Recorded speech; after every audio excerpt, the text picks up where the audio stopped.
Gandhi tax 1987 வந்த பேசும் படம். அந்த படத்தோட ஒரு ரெப்ளிகா மாதிரியே இந்த படம் இருக்கிறதா சொல்லப்பட்டது. கிட்டத்தட்ட அதோட ஒரு ஸ்பிரிச்சுவல் ரீமேக் அப்படின்னே சிலர் கோட் பண்ணுறாங்க. 2023 இன்டர்நேஷ்னல் இந்தியன் ஃபிலிம் ஃபெஸ்டிவலில் இந்த படம் முதல் தரம் ஸ்க்ரீன் பண்ணப்பட்டது. பணம் பத்தும் செய்யும், பணம் பாதாள வரைக்கும் பாயும் அப்படின்னு சொல்லுவாங்க. பணம் இருக்கிறவனோட குரல் எங்கே வேணாலும் ஒலிக்கும் அப்படின்னு சொல்லுவாங்க. ஆனால் பணம் வரும்போது பல பிரச்சனைகளையும் சேர்த்தே கொண்டு வருது அப்படின்னு. நம்ம ஊர் பணத்தை பொறுத்த வரைக்கும் அதில் நம்மளோட தேச தந்தையான காந்தி தான் இருக்கார் இல்லையா? அதனால் பணம் பேசுதுங்கிற அடிப்படையில் தான் காந்தி டாக்ஸ் அப்படின்னு இந்த படத்துக்கு தலைப்பும் வச்சுருக்காங்க. இந்த படத்தோட ஸ்பெஷாலிட்டி என்ன அப்படின்னா, இது சைலண்ட் ஃபிலிம், டைலாக்ஸே இல்லை. பல்வேறு விதமாக கொண்டாடிட்டு இருந்தாங்க. என்னென்னா எல்லா படங்களும் ஆய்வுன்னு கத்திகிட்டே இருக்காங்க, நாய்ஸியாக இருக்குது, பட் ஒரு சைலண்ட் ஃபிலிம் பார்க்கணும் அப்படின்னு நிறைய பேர் சொல்லிட்டு இருந்தாங்க. இந்த படத்தோட செல்லிங் பாயிண்ட்டாகவே அதுதான் இருந்தது. இந்த சைலண்ட் ஃபிலிம் அப்படிங்கக்கூடிய இந்த கான்செப்ட் இந்த பர்டிகுலர் கதைக்கு ஒத்து வந்துச்சா இல்லையா, அது ஒர்க் அவுட் ஆகுதா அப்படிங்கிறது எல்லாத்தையும் பார்த்துடலாம். Welcome to mister GK movie man. Vijay Sethupathi மும்பையில் தாராவி மாதிரியான ஒரு பகுதியில் வசிக்கக்கூடிய ரொம்ப ஏழ்மையானவர். வேலை தேடிக்கிட்டு இருக்காரு. அவருக்கான வேலை அமையாமல் இருக்குது. ஒரு 50,000 ரூபா பணம் இருந்துச்சு அப்படின்னா லஞ்சமாக கொடுத்து அவரால் வேலை வாங்கிட முடியும். அதே மாதிரி தன்னோட காதலியான அதித்தி ராவ் ஹைதரையும் கல்யாணம் பண்ணிட முடியும் அப்படிங்கிறது அவரோட சூழல். மும்பையில் மிகப்பெரிய ஒரு பிஸ்னஸ் மேன் அரவிந்த் சாமி. சூழ்ச்சிகளாலும் துரோகத்தாலும் அவரோட பிஸ்னஸ் வீழ்ந்து போகுது. அதனால் தான் கடனில் இருந்து தப்பிக்கணும் அப்படின்றதுக்காக ஒரு முயற்சி பண்ணுறாரு. இவங்க 2 பேரோட கதையும் ஒரு பாயிண்டில் இணையுது. அதுக்கப்புறம் 2 பேருக்கும் என்ன ஆச்சு, விஜய் சேதுபதிக்கு வேலை கிடைச்சதா, அதித்தியை கல்யாணம் பண்ணிக்கிட்டாரா, அரவிந்த் சாமி தன்னோட கடன் பிரச்சனையிலேருந்து எப்படி மீண்டார் அப்படின்னு சொல்கிறது தான் இந்த படத்தோட கதை அப்படின்னு சொல்லலாம். காந்தியோட தத்துவம் இல்லை காந்தியோட அந்த சிம்பிளிசிட்டான லைஃபு, காந்தி சொல்லக்கூடிய அந்த ரிடம்ஷன், இதெல்லாம் என்ன அப்படிங்கிறதையும் இந்த படம் பேசுது. அப்படிங்கிறதுனால அதாச்சும் பணத்தை மட்டும் இல்லாமல் காந்தியோட கொள்கைகள் அது சார்ந்தும் சில விஷயங்களை இந்த படம் எடுத்து முன்வைக்குது. அப்படிங்கிறதுனால இந்த டைட்டில் இந்த படத்துக்கு கொஞ்சம் ஆப்டாக இருக்குது அப்படின்னே சொல்லலாம். இந்த படத்தோட கதை புதுமை கிடையாது. ஆனால் இந்த படத்தில் நடிக்கிறதுக்கு நடிகர்கள் ஒத்துக்கிறதுக்கு ரொம்ப முக்கியமான ஒரு விஷயமா என்ன இருந்திருக்கும் அப்படின்னா, இது சைலண்ட் ஃபிலிம்னு சொல்லக்கூடிய அந்த ட்ரீட்மெண்ட் தான். எப்படி ஆடியன்ஸை உள்ள வர வைக்கிறதுக்காக சைலண்ட் ஃபிலிம் அப்படின்னு ப்ரமோஷன் பண்ணாங்களோ, கிட்டத்தட்ட அதே மாதிரியான ஒரு விஷயம் தான் நடிகர்களுக்கும். இந்த படம் சைலண்ட்டாக இருக்கிறதுனாலே காட்சிகள் வழியாக உணர்வுகளை காட்டுறதுக்கும், முக்கியமாக காதல் மாதிரியான உணர்வுகளை காட்டுறதுக்கும், ஒரு இயலாமை, ஒரு ஏக்கம், ஒரு ஏமாற்றம், இது எல்லாத்தையும் பிரதிபலிக்கிறதுக்கான வாய்ப்பு இந்த படத்தில் நிறையவே இருக்குது. அதை நடிகர்கள் உணர்ந்து தான் நடிச்சிருக்காங்க அப்படின்னு சொல்லணும். அதுலேயும் அந்த டாப் 3 அப்படின்னு சொல்லக்கூடிய அந்த லீட் பண்ணியிருக்காங்க இல்லையா, அரவிந்த் சாமி, விஜய் சேதுபதி, அதித்தி, இவங்க 3 பேருமே ஒரு நல்ல பர்ஃபார்மன்ஸ் கொடுத்துருக்காங்க அப்படின்னு சொல்லலாம். இந்த படத்தில் சில காட்சிகள் இயல்பாகவே இந்த இடத்துல சைலண்ட்டாக தான் இருக்கணும் அப்படிங்கிற மாதிரியான காட்சிகள் வந்தது அப்படின்னு சொல்லலாம். விஜய் சேதுபதியும் அதித்தி ராவும் பேசிக்கிறது, அவங்க எதிர் வீட்டில் இருப்பாங்க, அந்த வீட்டு பால்கனியில் நின்று 2 பேரும் சைகையில் பேசிப்பாங்க அப்படிங்கிற மாதிரியான ஒரு காட்சி. ஒரு லவ் சீன் தான். அதுக்குள்ளே அவங்க 2 பேரோட சிக்கல்கள் என்ன, அவங்க அடுத்து என்ன நோக்கி போகணும், காதலில் இருக்காங்க, அடுத்து கல்யாணத்தை நோக்கி தான் போகணும் அப்படிங்கிறத உணர்த்துறதா இருக்கட்டும், விஜய் சேதுபதியோட சூழல் என்ன அப்படிங்கிறத உணர்த்துறதா இருக்கட்டும், இது எல்லாமே அந்த காட்சியில் நமக்கு காட்டப்பட்டுருது. இன்னொரு முக்கியமான காட்சி ஒரு வேலைக்காக விஜய் சேதுபதி இன்டர்வியூக்கு போயிருப்பார். அவரோட வெயிட்டிங் லிஸ்ட்டில் வச்சுட்டு இன்னொருத்தரை மட்டும் வேலைக்கு எடுத்துருவாங்க. அவர்கிட்ட போய் சேதுபதி கேட்பார், எப்படி இது நடந்துச்சு அப்படிங்கிற மாதிரி. அப்போ அவன் சொல்லுவான், பேசக்கூடாது அப்படின்னு சொல்லிட்டு அவர் கையில் எழுதி காப்பான். ஏன்னா லஞ்சம் கொடுத்தோம் அப்படிங்கிறது ஓப்பனாக பேசக்கூடிய விஷயம் இல்லை இல்லையா, அதனால் சைலண்ட்டாக இருன்னு சொல்லிட்டு கையில் எழுதிட்டு போகிற மாதிரியான ஒரு காட்சி இருக்கும். இந்த மாதிரி இந்த சைலண்ட் ஃபிலிமுக்கு உண்டான சில சீக்வன்சஸ் நிறைய கிரியேட் பண்ணியிருக்கலாமோ அப்படிங்கக்கூடிய ஒரு எண்ணம் எனக்கு இருந்தது. ஒரு காட்சியில் 2 பேரும் இந்த பால்கனியில் நின்று பேசிகிட்டு இருக்கும்போது அங்கேருந்தே திரும்பி நில்லு அப்படின்னு சொல்லி அந்த ஷில் அவுட் மாதிரியான ஒரு போஸ்ட்டில் நிற்க வச்சு ஒரு கிஸ் பண்ணுற மாதிரியான ஒரு காட்சி இருக்கும். அதுக்கப்புறமா ஒரு சிக்னலை கிராஸ் பண்ணும்போது விஜய் சேதுபதி வண்டியை கவனிக்காமல் போகும்போது அதித்தி அவரோட கை பிடிச்சி நிறுத்திட்டு பார்த்து கவனமாக போகணும் அப்படின்னு சொல்லிட்டு அவங்களோட முந்தானை எடுத்து கொடுப்பாங்க.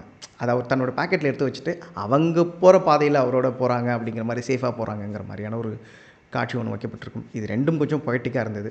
பர்ஃபார்மன்ஸ் பொறுத்த வரைக்கும் விஜய் சேதுபதிக்கு இது ஒரு கேக் வாக் மாதிரியான ஒரு கேரக்டர் அப்படின்னு தான் சொல்லணும். ஆனால் குறிப்பிட்ட ஒரு 2 காட்சி சொல்லலாம். அவர் ஒரு பண தேவைக்காக ஒரு கிருஷ்ணர் வேஷம் போட்டுட்டு ஒரு இடத்துல நிற்கணும், ஸ்டாச்சு மாதிரி நிற்கணும் அப்படின்னு. அப்போது ஒரு குழந்தை அவர் மேலே ஐஸ்கிரீமை வீசிடும். அப்போது தன்னோட நிலை இருக்குல்ல, தன்னோட நிலை, அந்த மற்ற மனிதர்கள் முன்னாடி அப்படி நிற்க வேண்டிய ஒரு அவமானம், இது எல்லாத்தையும் அவர் தன்னோட கண்களில் காமிச்சிருப்பார். அதை ஒரு எக்ஸலண்ட்டான ஒரு ஆக்டிங்கான சீனாக நம்ம சொல்லலாம். அதே மாதிரி கிளைமேக்ஸ்க்கு முன்னாடி அவரோட ரிடம்ஷன் சீன் ஒன்று வரும். அந்த சீனில் அவரோட நடிப்பை ரொம்பவே நல்லா இருந்ததுன்னு சொல்லலாம். அரவிந்த் சாமியோட ஆக்டிங்க்கு 2 சீன் சொல்லணும் அப்படின்னா, விஜய் சேதுபதிக்கு சொன்ன மாதிரி அந்த ப்ரீ கிளைமேக்ஸ் சீன் ஒன்று இருக்கு இல்லையா, அவங்க 2 பேருக்குமான ஒரு சின்ன போர்ஷன் இருக்கும், அதில் ரொம்ப நல்லா பண்ணியிருந்தார். அதே மாதிரி தன்னோட அம்மா இறக்க போகிற தருவாயில் டெத் பெட்டில் இருக்காங்க ஹாஸ்பிட்டலில் அப்படின்னும்போது அவங்கள வந்து அவர் எழுப்பணும் இல்லையா, நீ எழுந்து வா அப்படின்னு சொல்லணும் இல்லையா, அதுக்காக அவர் ஒரு ஆக்டிங் ஒன்று பண்ணியிருப்பார். ஒரு சின்ன சீக்வன்ஸில் ஒரு கீ செயினில் இருக்கக்கூடிய சவுண்டை வச்சு எழுப்பணும் அப்படின்னு முயற்சி பண்ணியிருப்பார். அந்த இடம்லாம் வந்து ரொம்பவே நல்லா இருந்தது. அதித்தி ராவ் ஹைதரி எந்த நிலையிலையும் நம்மளோட மாரல்ஸை வந்து நம்ம விட்டு கொடுத்துடக்கூடாது அப்படிங்கிறத விஜய் சேதுபதிக்கு புரிய வைக்கிற அந்த காட்சியில் அவங்க நடித்ததாக இருக்கட்டும், அந்த காட்சியை தொடர்ந்து இவங்களோட காதல் வந்து அதித்தியோட அம்மாவுக்கு தெரிஞ்சிருச்சு அப்படிங்கிறத புரிஞ்சுட்டு அவங்க முன்னாடி போய் அவங்க கையில் இருக்கக்கூடிய ஒரு பேப்பர் ஒன்று கொடுப்பாங்க, அதை அவங்க பார்ப்பாங்க. ஸோ அதை தொடர்ந்து இவங்க 2 பேருக்கு இடையில் நடக்கக்கூடிய அந்த பார்வை பரிமாற்றம், யூசுவலாக நீங்கள் அந்த டைலாக் ஃபிலிம்ஸ் இருந்தாலும் கூட அந்த இடத்துலையுமே இந்த பர்டிகுலர் காட்சிக்கு வந்து வசனமே தேவையில்லை அப்படிங்கிற ஒரு சூழல்லையே இருக்கும் அந்த காட்சி. இதில் அந்த அம்மாவை நடித்தவங்களும் சரி, அதித்தியும் சரி, அவங்களோட பர்ஃபார்மன்ஸ் வந்து ரொம்பவே நல்லா இருந்தது அப்படின்னு சொல்லலாம். இந்த படத்தில் எனக்கு ரொம்ப பிடிச்ச காட்சி ஒன்று அப்படின்னா, ஒரு கோர்ட் ரூம் எக்ஸ்சேஞ்ச் சீன் ஒன்று வரும்.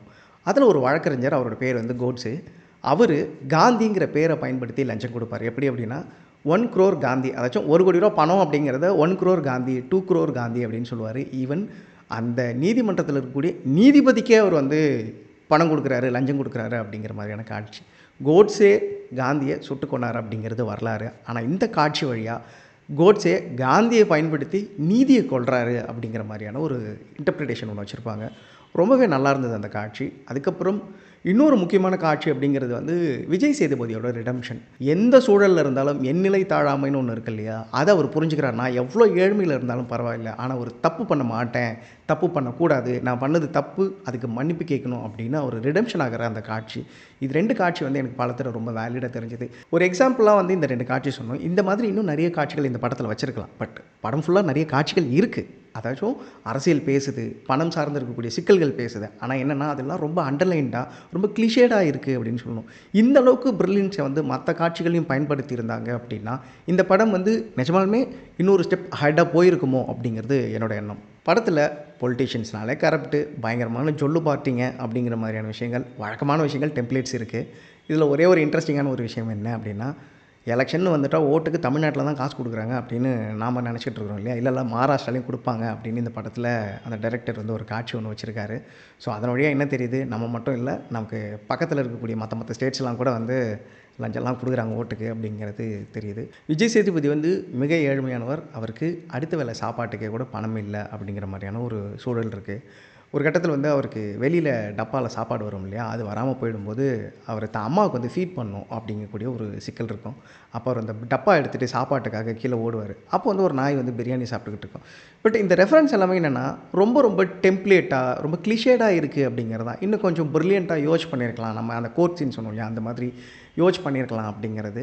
இல்லை வேறு ஏதாவது ஒரு ரெஃபரன்ஸ் கூட வச்சுருக்கலாம். இந்த மாதிரி கிளிஷேடான காட்சிகள் தான் வந்து இந்த படத்தை வந்து கொஞ்சம் பின்னோக்கி தள்ளி விட்டுருச்சோ அப்படிங்கக்கூடிய ஒரு உணர்வை ஏற்படுத்துது. படத்தோட செகண்ட் ஹாஃப் இந்த போர்ஷன் தான் வந்து நமக்கு இந்த படம் வந்து ஏன் சைலண்ட்டாக எடுக்கப்படணும் அப்படிங்கிறதுக்கான பர்பஸை சர்வ் பண்ணுது அப்படின்னு சொல்லலாம். அரவிந்த் சாமி தன்னோட வீட்டுக்குள்ளார ரகசியமாக ஒரு வேலை பண்ணுறாரு. அந்த வேலை வந்து யாருக்கும் தெரியக்கூடாது. இந்த வீட்டுக்குள்ளார 2 பேர் திருட போகிறாங்க. ஒருத்தர் விஜய் சேதுபதி, இன்னொருத்தர் ஒரு திருடன். இவங்க 3 பேருமே தனித்தனியாக சில ஆக்டிவிட்டீஸ் பண்ணுறாங்க. ஒருத்தர் கண்ணில் ஒருத்தர் மாட்டிக்கக்கூடாது. இதுதான் அந்த ஹோல் ட்ராமா, செகண்ட் ஹாஃப் ஃபுல்லாக நடக்கக்கூடிய ட்ராமா. இதில் அவங்க பேசிக்கிறதுக்கான பர்பஸே இல்லை. எல்லாருமே சைலண்ட்டாக, இன்னொன்று நடக்கும்போது கூட அடுத்தவங்களுக்கு அந்த சத்தம் கேட்டுறக்கூடாது அப்படிங்கிற அந்த ஜாக்கிரதை உணர்வோடு வந்து அவங்க எல்லோரும் நடந்துக்கிறாங்க. அப்படிங்கிறதுனால இது சைலண்ட்டாக எடுக்கிறதுக்கான ஒரு வாய்ப்பு இருக்கக்கூடியது தான். இந்த போர்ஷன் அவங்க முழுக்க வந்து ஒரு Charlie Chaplin style of film மேக்கிங்குள்ளார தான் பண்ணியிருக்காங்க. என்னென்னா அதுக்குள்ளார காமெடியும் இருக்கணும், அதுக்குள்ளே ரொம்ப சீரியஸான ஒரு விஷயத்தையும் பேசணும் அப்படிங்கிறது. ஆனால் இந்த படம் அது சீரியஸாக பேச வந்ததையும் சரியாக கன்வே பண்ணாமல் விட்டுருது. காமெடி அப்படிங்கிறதும் இந்த செகண்ட் ஹாஃபில் வந்து பெருசாக ஒன்றும் ஒர்க் அவுட்லாம் ஆகலை. அதுவும் அந்த திருடன் பாவம் அங்கங்கே தொங்கி கீழெல்லாம் விழுந்தெல்லாம் எழுந்திருக்கிறாரு. அப்பயும் கூட நமக்கு அந்த காமெடி வந்து ஒட்டலை அப்படின்னு தான் சொல்லணும். இதுதான் இந்த படத்தோட பெரிய ஒரு லெட் டவுனாக போய் நிற்குது அப்படின்னு சொல்லலாம். இந்த படத்தில் ஒரு ரொம்ப எமோஷனான ஒரு காட்சி, இல்லை ரொம்ப பொலிட்டிக்கலான ஒரு காட்சியும் கூட, ஆனால் அதுவே நமக்கு பெரும் தாக்கத்தை ஏற்படுத்தாமல் போயிடுது. அதுக்கு உதாரணமாக சொல்லணும் அப்படின்னா, அரவிந்த் சாமி தன்னோட வீட்டோட அந்த டாய்லெட்டுக்குள்ளார ஒரு நகை ஒழிச்சு வச்சிருப்பார். அவர் எடுத்துகிட்டு போயிடுவார். அதை பார்க்குற விஜய் சேதுபதிக்கு உண்மையாலுமே அதுக்குள்ளார வேறு ஏதோ இருக்கோ அப்படிங்கக்கூடிய உணர்வு வந்து அவர் தன்னோட கைகளை உள்ளே விட்டு தேடிட்டு இருப்பார். அப்படிங்கிற மாதிரி அவரோட நிலை என்ன, அவருக்கு அந்த பணம் கிடைச்சதுன்னா ஒரு வேலை கிடைக்கும், அவரோட வாழ்க்கை அடுத்த கட்டத்தை நோக்கி நகரும், தன்னோட காதலியை கல்யாணம் பண்ணிக்க முடியும், இவ்வளோ விஷயங்கள் இருக்குல்ல. அப்போது அவரோட அந்த சூழல் அதை நோக்கி அவரை தள்ளுச்சு அப்படிங்கிறத நமக்கு உணர்த்தணும். ஆனால் அது அந்த காட்சி எந்த தாக்கத்தையுமே நமக்கு ஏற்படுத்தாமல் கடந்து போயிடுது. இதுதான் செகண்ட் ஹாஃபோட பெரும் பிரச்சனை அப்படின்னு சொல்லலாம். இந்த ஹோல் போர்ஷனுமே எல்லோரும் தனித்தனியாக நின்று ஏதோ ஒரு மைம் ட்ராமாக்குள்ளே ஆக்ட் பண்ண மாதிரியான ஒரு உணர்வை தான் ஏற்படுத்துச்சு அப்படின்னு தான் சொல்லணும். இந்த சைலண்ட் ஃபிலிம்ங்கிற கான்செப்ட் ஃபர்ஸ்ட் ஹாஃபில் வைக்கும்போது என்ன ஆகுது அப்படின்னா, எல்லாருமே என்ன பண்ணுறாங்க அப்படின்னா, ஏதோ ஒரு மைமில் ஒருத்தர்கிட்ட பேசிக்கிற மாதிரியான ஒரு உணர்வு ஏற்படுத்துது. இந்த ஹோல் ஃபிலிமில் அதுவும் ஃபர்ஸ்ட் ஹாஃபில் பர்ப்பஸஸ் வந்து அவங்க கிரியேட் பண்ணியிருக்கலாம். அதை காட்சி வழியாக சொல்கிறதுக்கான மெனக்கெடல்களை வந்து அவங்க எடுத்திருந்தாங்க அப்படின்னா, இந்த படம் வந்து இன்னொரு அடுத்த லெவலுக்கு கூட போயிருக்கலாம். பட் இந்த படத்தோட முதல் பாதிக்கு சைலண்ட் தேவைப்படல. செகண்ட் ஹாஃப்க்கு சைலண்ட் தேவைப்படுது. ஆனால் அதுக்குள்ளே பேசப்படுற விஷயங்கள்லாம் எதுவுமே நமக்கு ஒர்க் அவுட் ஆகலை அப்படிங்கிறதுனால இந்த படம் வந்து ஜஸ்ட் ஒரு இன்னொரு அட்டம்ப்டாக மட்டுமே கடந்து போயிடுது அப்படிங்கிறதான் ஒரு வருத்தமான விஷயமா இருக்குது. படத்துக்கு மியூசிக் ஏஆர் ரஹ்மான் நம்பவே முடியல. கொஞ்சம் ஓவர் டோஸாக போய் ரொம்ப லவுடராக வாசிச்சிட்டாரு. படம் தான் சைலண்ட்டு, ஆனால் மியூசிக் வைலண்ட்டுங்கிற மாதிரி அவரோட ஹை பிச்சுக்கு போயிடுச்சுன்னு தான் சொல்லணும். சில நேரங்களில் வந்து நமக்கு ஜார் ஆகிற அளவுக்கு இருந்தது அப்படிங்கிறது எனக்கு ரொம்ப ஆச்சரியமாக இருந்தது. இவர்கிட்ட இருந்து இப்படி ஒன்றா அப்படிங்கிற மாதிரி. சீன்ஸ் வந்து நமக்கு எழுதப்பட்டு எடுக்கப்பட்ட பிறகு அதை எலிவேட் பண்ண வேண்டிய ஒரு இடம் வந்து மியூசிக் இருக்கிறதுனால அவர் கொஞ்சம் ஓவர் டோஸாக போய் வாசிச்சிட்டாரோ அப்படின்னு தோணுது. அதுவுமே இந்த படத்துக்கு வந்து ஒரு லெட் டவுனாக தான் அமைஞ்சிருக்கு அப்படிங்கிறது. சில இடங்களில் வந்து கிட்டத்தட்ட வந்து இந்த பீத்தோவனோட சிம்ஃபனி மாதிரியான மியூசிக்ஸ்லாம் வாசிச்சிருக்காரு. ஏன்னா இந்த படம் அந்த ஸ்பேஸ் வந்து கொடுக்குது. பழங்காலத்தில் அந்த சார்லி சாப்ளின் படங்களில் வந்து வாசிப்பாங்க இல்லையா, அந்த காமிக்கல் சீன்ஸ்க்கெல்லாம் அந்த மாதிரிலாம் நிறைய ட்ரை பண்ணியிருக்காரு. பட் அதுவுமே அந்த படத்தை வந்து காப்பாற்ற முடியல அப்படிங்கிறதான் விஷயம்.